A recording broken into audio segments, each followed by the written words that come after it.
Sveiki. Ir jo, šiaip dabar nesu smagia žinia, čia jum kuriu video, nes nutiko labai blogas dalykas, kurį dabar turėtumėte išvysti ekrane. Ir jo, tai kaip matot, aš jungiuosi į savo Minecrafto pasaulį. Tas tikrasis čia pasaulis, va, ten kadai sukurtas, ir jungiuosi, ir yra štai kas. Tai jo, čia kaip buvo, tai kad aš žaidžiau ir ten filmavau, ir jau achuienai epizodą buvau padaręs, filmavau.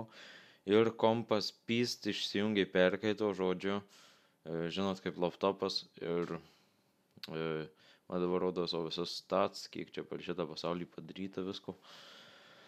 Tai jo, išsijungiai, atsirado milžiniškas krateris mano tilto vietoje. Ir aš jį durnas įšokau ir iš pradžių dar buvo tik tai tas krateris beveik per visą tiltą. O po to, va, išjungiau žaidimą, maniau, viskas bus normaliai, gal atregeneruos ten ar kažką panašaus.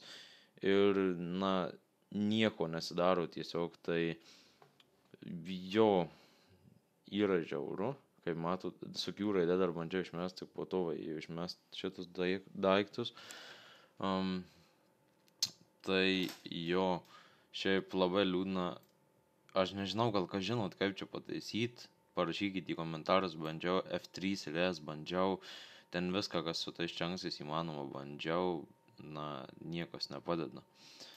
Tai jo, gal kokį nors video nežilgo turėčiau išleist normalų, gal kokį editą, na, nežinau. Ir šiaip dabar žiauriai daug reikalų yra. Ten.